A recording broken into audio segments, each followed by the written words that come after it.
Graça e paz, sejam todos muito bem-vindos. Este é o canal Ensina e Palestra. Meu nome é Alex Paulo, prazer estar na sua companhia. Obrigado a você que está aqui conosco. O objetivo do nosso canal é transmitir o conhecimento sistemático da Palavra de Deus. Aqui no canal Ensina e Palestra, nós estudamos toda quarta-feira.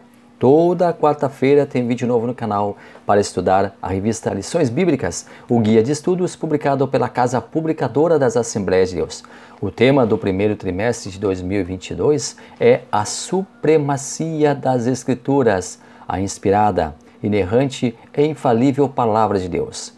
O comentarista do trimestre é o pastor Douglas Batista. E nós estamos aqui com muita tranquilidade, com muita humildade, com muito carinho, trazendo para você semanalmente um comentário aqui da revista Lições Bíblicas da classe Adultos e com certeza estar aqui com você é um prazer muito grande, é uma honra muito grande. Então você que ainda não é inscrito, você que ainda não se engajou no canal, você que ainda não conhecia o canal, está conhecendo hoje, nos dê um voto de confiança, inscreva-se no canal, assista o vídeo, dê um like, deixe seu comentário que também é muito importante para nós.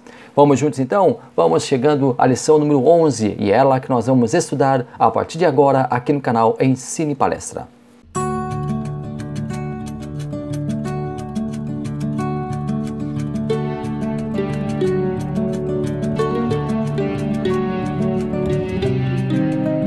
Lição número 11, Lucas Atos, o modelo pentecostal para hoje. Na nossa revista nós temos o texto áureo, nós temos a verdade prática, nós temos a leitura diária e nós temos também a leitura bíblica em classe, que encontra-se em Lucas, capítulo 1, versículos 21 e 22, e Lucas, capítulo 2, versículos 1 ao 4. É importante que você faça a leitura destes dois textos, porque eles vão dar um pano de fundo para a compreensão melhor da lição de hoje. Nós então vamos começar com o primeiro tópico, o Evangelho de Lucas, o Espírito Santo no ministério de Cristo. Na verdade, o Espírito Santo é o ponto fundamental, é o ponto primordial da lição de hoje. Nós vamos falar muito sobre o Espírito Santo, nós vamos falar muito sobre a terceira pessoa da Trindade neste vídeo, onde o autor, pastor Douglas Batista, ele enfatiza bastante o Espírito Santo em Atos e também em Lucas. Bom, primeiro tópico então tem 4 subtópicos. O primeiro, o Espírito Santo no Evangelho. Segundo, o Espírito Santo e o batismo de Cristo. Terceiro, o Espírito Santo e a tentação de Cristo. Quarto, o Espírito Santo e a missão de Cristo. Segundo alguns teólogos, Lucas teria sido converso de Paulo. Lucas ele teria sido convertido através do ministério de Paulo. Lucas ele foi um companheiro de Paulo, viajou com Paulo, fez anotações, esteve sempre ao lado de Paulo, foi um fiel ajudante e Lucas ele participou de momentos muito especiais na vida do apóstolo Paulo. Porém, para tantos outros, Lucas ele faria parte dos 70 enviados por Cristo. Mas a primeira corrente que diz que Lucas teria sido converso de Paulo é a corrente que tem maior número de adeptos. A língua nativa de Lucas era o grego, ou seja, Lucas ele não era hebreu. Lucas é o único autor da Bíblia, o único dos 40 autores inspirados por Deus, escolhidos para escrever a Bíblia Sagrada, que não era judeu, ele era grego. Ele era gentil e muito provavelmente grego. Também deve-se ressalvar que Lucas, embora não fosse hebreu, não fosse da linhagem hebreia, ele foi inspirado por Deus para escrever também 2 livros, o Evangelho de Jesus Cristo segundo Lucas e também o Atos dos Apóstolos. Lucas ele escreveu o seu Evangelho em Acaia. Ele morreu aos 84 anos de idade, solteiro e sem filhos. Segundo uma parte da tradição, Lucas era médico. Isso é algo certo, é algo consolidado, é algo comum, todos entendem, todos sabem, todos têm essa mesma perspectiva. Lucas era médico, era doutor, muitos chamam ele de doutor Lucas. Lucas era médico. Agora, parte da tradição diz que Lucas ele teria sido um ginecologista, um homem médico, um homem da medicina que tratava as mulheres. E segundo essa mesma tradição, essa mesma parte da tradição, Lucas ele era alguém que ajudava principalmente as mulheres de baixa renda, que não tinham condições monetárias de ter um cuidado médico especializado. E naquele tempo a medicina era muito cara. Lucas, então, ele escreve o Evangelho de Jesus Cristo segundo Lucas e também escreve Atos dos Apóstolos. Para a Igreja Católica, Lucas é o santo padroeiro dos pintores, médicos e curandeiros. Olha só, dos pintores, médicos e curandeiros. E é celebrado o seu dia pela Igreja Católica em 18 de outubro. Lucas foi inspirado por Deus para escrever. Ele se utilizou da obra de outros autores para enriquecer sua escrita. Por quê? Porque Lucas não foi um contemporâneo de Jesus Cristo. Lucas, ele não participou efetivamente dos fatos por ele narrados, mas ele fez um trabalho muito grande de pesquisa, ele fez um trabalho muito árduo de pesquisa para trazer a sua obra. Ele se utilizou da obra de outros autores para enriquecer sua escrita. Isso em nada interfere na divina inspiração recebida por esse grande escritor. A obra, ela foi chancelada por Deus. Afinal, Deus escolhera Lucas e ele fez, através de seus relatos, através de suas pesquisas, através de suas entrevistas, ele escreveu a sua obra e ela foi chancelada. Foi, com certeza, confirmada por Deus, por isso que ela consta do cânon sagrado. A tradição afirma que Lucas não foi testemunha ocular dos fatos, então isso precisa ser bem entendido. Ele não foi testemunha ocular dos fatos. Ele não foi um dos primeiros seguidores de Jesus. Então, para relatar os fatos com tantas riquezas de detalhes, ele fez uma criteriosa e abundante pesquisa. Lucas, ele era grego e era um gentil convertido ao cristianismo. Segundo alguns acadêmicos, e aqui existe uma grande discussão sobre a autoria, a datação do Evangelho de Lucas, mas o mais provável seria entre 60 e 63 depois de Cristo. Bom, mas como Lucas não foi testemunha ocular da história, como ele não participou efetivamente dos acontecimentos, quais são as fontes de consulta? As fontes de consulta, dentre outras tantas, seriam o Evangelho de Mateus, o Evangelho de Marcos e também os relatos das testemunhas oculares. Lucas fez muitas entrevistas, muitas pesquisas para fazer esta obra tão rica que ele nos traz aqui no cânon sagrado. E para escrever sobre a pessoa de Jesus e o plano de salvação, Lucas ele investigou os acontecimentos da vida de Cristo. E ele fez um documento histórico, um tratado sobre a vida de Cristo. Lucas é extremamente minucioso e detalhista, inclusive citando detalhes históricos. Por exemplo, lá em Lucas capítulo 1, versículo 5, existiu no tempo de Herodes, rei da Judéia, um sacerdote chamado Zacarias, da ordem de Abias, e cuja mulher era das filhas de Arão, e seu nome era Isabel. Lá no capítulo 1, versículo 3, pareceu-me também a mim conveniente descrevê-los a ti, ó excelente Teófilo, por sua ordem, havendo-me já informado minuciosamente de tudo desde o princípio.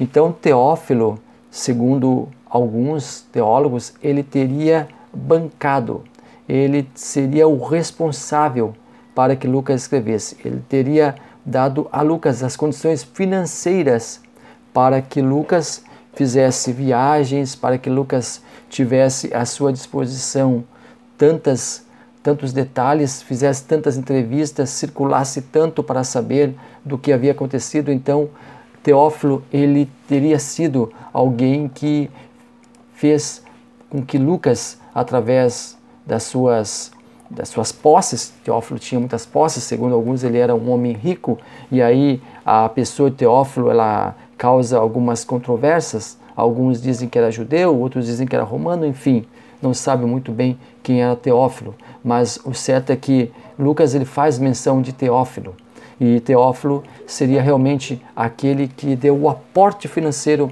para que Lucas pudesse escrever, para que Lucas pudesse empreender suas pesquisas, para que Lucas pudesse empreender suas viagens e assim trazer para Teófilo um relato consistente de tudo o que havia acontecido ali. existe um paralelo muito grande entre Lucas e Atos dos Apóstolos. A grande maioria dos historiadores concordam que Lucas é autor dos dois livros. E uma comparação entre Lucas 1, versículos 1 ao 4, e Atos 1, versículo 1 também, mostra que a autoria é a mesma. Quer ver só? Em Atos 1, versículos 1 ao 4. Tendo, pois, muitos empreendido por em ordem a narração dos fatos que entre nós se cumpriram, segundo nos transmitiram os mesmos que os presenciaram desde o princípio, e foram ministros da palavra, pareceu-me também a mim conveniente de escrevê-los a ti, ó excelente Teófilo, por sua ordem, havendo-me já informado minuciosamente de tudo desde o princípio, para que conheças a certeza das coisas de que já estás informado. E em Atos 1, versículo 1, fiz o primeiro tratado ao Teófilo, acerca de tudo o que Jesus começou não só a fazer, mas a ensinar.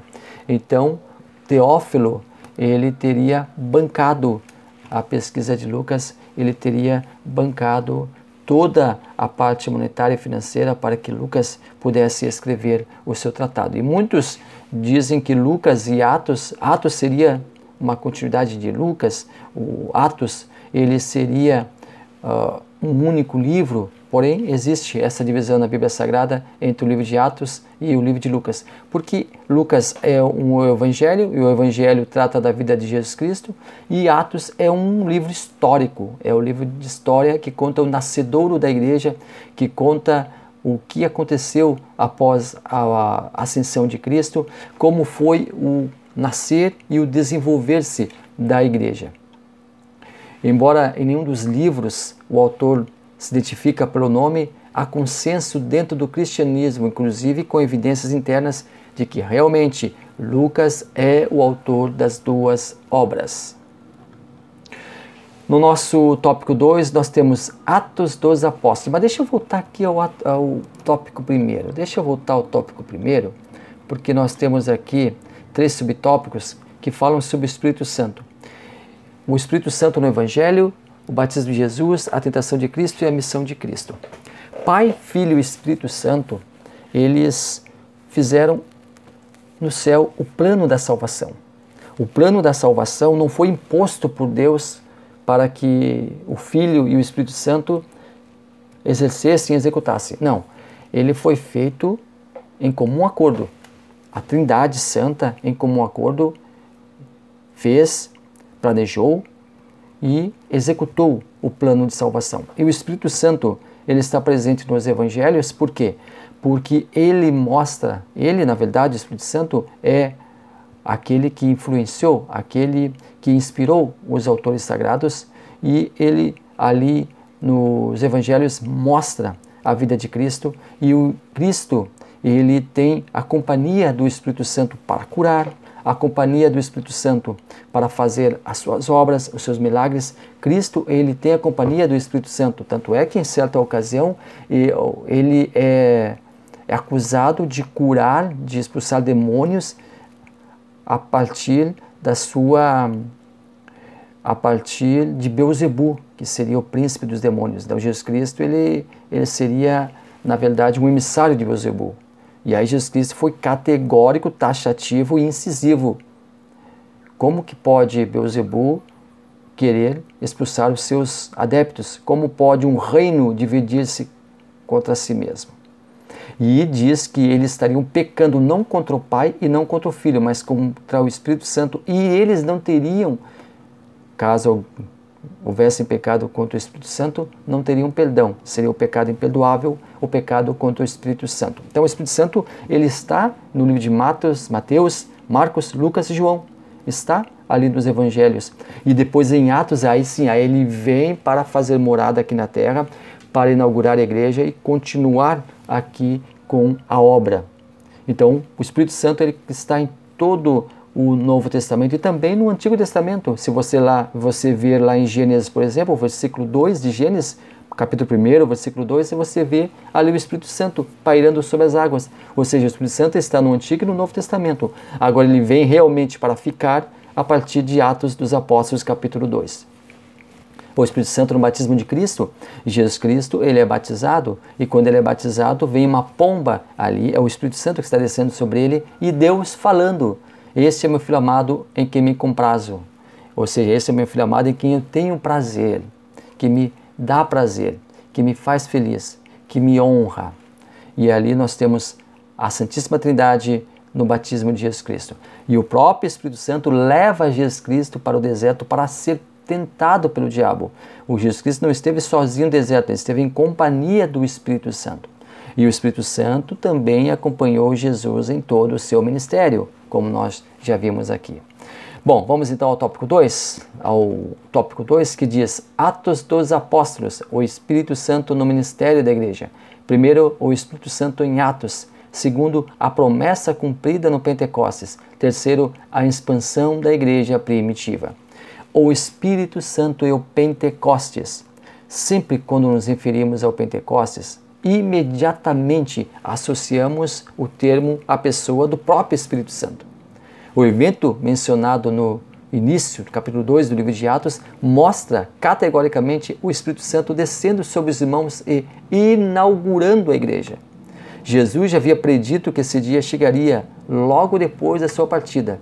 Ele dá a seguinte instrução aos seus discípulos, Lucas 24, 49. E eis que sobre vós envio a promessa do meu Pai. Ficai, porém, na cidade de Jerusalém, até que do alto sejais revestidos de poder. E não demorou muito para a promessa feita por Jesus se cumprir. O Espírito Santo chega com autoridade e liderança sobre o povo reunido. Atos 2 e 4. E todos foram cheios do Espírito Santo e começaram a falar noutras línguas conforme o Espírito Santo lhes concedia que falassem. O Espírito Santo não veio substituir Jesus. Ele não veio ao mundo para terminar ou aperfeiçoar a obra de Cristo, para completar a obra de Cristo. Não, Cristo completou a sua obra. Cristo cumpriu integralmente a sua missão. O Espírito Santo veio para ficar com a igreja e guiá-la, protegê-la, consolar os filhos de Deus. O papel do Espírito Santo no ministério terreno de Cristo. Durante sua jornada na terra, Jesus Cristo contou com o apoio do Pai. E ele, por vezes, saía e ia para lugares desertos para orar ao Pai. Ia para lugares silenciosos para clamar ao Pai. Ele sempre se colocou, Jesus Cristo, na dependência do Pai. E essa dependência se mostra de forma inequívoca quando ele se afastava para orar. De novo, sempre orava, muitas vezes na grande maioria das vezes, de forma reservada. Por vezes ele fazia-se acompanhar-se por Pedro, Tiago e João. E muitas vezes eles, Pedro, Tiago e João, acabavam dormindo e Jesus Cristo ficava, na verdade, ali orando, muitas vezes sozinho. Lucas 5,16, ele, porém, retirava-se para os desertos e ali orava. O ministério terreno de Jesus também dependia da ação do Espírito Santo. O ministério terreno de Jesus dependia da ação do Espírito Santo. Ora, Jesus Cristo não era Deus? Sim. Agora, existe uma correlação entre Pai, Filho e Espírito Santo. E um não age sem o outro. Os três agem em perfeita harmonia. As obras, as maravilhas que Jesus operava, ele acreditava ao Espírito Santo. Então, nesse segundo tópico, nós temos o Espírito Santo em Atos, e ele inaugura a igreja ali, e ele cumpre a promessa dada por Jesus Cristo, e ele faz com que a igreja seja expandida, porque ele, Espírito Santo, é aquele que vai estar guiando os apóstolos na grande missão da igreja, no grande chamado que a igreja começa a exercer. Chegamos ao nosso terceiro tópico, um modelo pentecostal para a igreja de nossos dias. Primeiro subtópico, o revestimento do poder do alto. Segundo, as línguas como evidência inicial. Terceiro, a plenitude do Espírito Santo. O batismo com o Espírito Santo. O que é o batismo com o Espírito Santo? Existem várias definições sobre o batismo com o Espírito Santo. Muitas igrejas, muitas denominações discordam entre si sobre o que vem a ser o batismo com o Espírito Santo. E algumas delas apresentam alguns argumentos sobre esse tema. Vamos analisar aqui. Por exemplo, algumas igrejas acreditam que seja uma experiência única. O batismo com o Espírito Santo teria se dado uma única vez, lá no dia de Pentecostes. Somente nessa data específica, quando o Espírito Santo veio habitar definitivamente na terra, teria ocorrido o primeiro e único batismo com o Espírito Santo. Essa experiência única não viria jamais a se repetir. Nós respeitamos essa tese, mas não cremos nela. Uma outra tese, é que teria se dado, o batismo com o Espírito Santo ele se dá no ato da conversão. Para muitas igrejas, o batismo com o Espírito Santo ocorre no ato da conversão da pessoa. A pessoa é convertida e é batizada com o Espírito Santo. O novo convertido recebe esse revestimento e poder para trilhar um novo caminho. Também nós, respeitosamente, discordamos dessa teoria. Mas nós aceitamos a terceira teoria, que é a segunda bênção. Para a maioria dos pentecostais, o batismo com o Espírito Santo é a chamada segunda bênção. A primeira seria a salvação da própria pessoa, o ato de convencimento do Espírito Santo que leva à regeneração do homem. O principal argumento utilizado para essa afirmação é o fato de que as pessoas que estavam reunidas durante a descida do Espírito Santo, durante a festa de Pentecostes, eram todos já convertidos. Então, essa é a teoria que a Igreja Assembleia de Deus aceita. As experiências do batismo com o Espírito Santo. No dia de Pentecostes, na casa de Cornélio também nós temos o batismo com o Espírito Santo. No dia de Pentecostes, ali em Atos 2, capítulo 1 Opa, deu uma engasgada aqui. Atos capítulo 2, versículos 1 ao 4. Depois na casa de Cornélio, em Atos capítulo 11, versículos 12 ao 15. Então nós temos o batismo com o Espírito Santo acontecendo no livro de Atos. O Espírito Santo ele é um dos personagens principais do livro de Atos. Evidência do batismo com o Espírito Santo. E agora para nós pentecostais. Falar em outras línguas é a primeira evidência, ou falar em línguas estranhas. O falar em línguas é uma marca registrada da igreja pentecostal. Nossa identidade, o que nos diferencia das outras igrejas e movimentos, passa obrigatoriamente por essa singular experiência. Daniel Berg e Gunnar Wingren, juntamente com outros irmãos, foram convidados a se retirarem da Igreja Batista porque era absolutamente contra a manifestação do Espírito Santo com o falar em línguas. A Igreja Batista era contra o falar em línguas, não aceitava o falar em línguas, e aí Daniel Berger e Gunnar Wingren tiveram que sair da Igreja Batista e acabaram fundando mais adiante a Missão da Fé Apostólica, que posteriormente veio ser conhecida como Assembleia de Deus. Pastor Antônio Gilberto, um dos maiores teólogos que a Assembleia de Deus já teve, já em saudosa memória, diz assim como a salvação é dádiva de Deus para os perdidos, o batismo com o Espírito Santo é a dádiva de Deus para os filhos. O crente batizado com o Espírito Santo fala em línguas pelo menos uma vez na vida. No ato do batismo, esse fenômeno se manifesta em sua plenitude. Não há batismo com o Espírito Santo sem falar em línguas. Falar em línguas constitui-se na evidência incontestável de que o crente recebera o batismo com o Espírito Santo. Somente saberemos que uma pessoa foi realmente batizada com o Espírito Santo por sua confissão própria ou quando a vimos falar em línguas. Agora, não quer dizer que a pessoa que não seja batizada com o Espírito Santo não vai ser aprovada por Deus, não vai ser salva. Nós temos que ter essa ressalva. Deus batiza com o Espírito Santo, nós podemos buscar o batismo, podemos pedir o batismo, podemos jejuar pelo batismo, orar pelo batismo, clamar pelo batismo, mas não quer dizer que uma pessoa que não tem o batismo com o Espírito Santo não vai ser salva. Não quer dizer isso.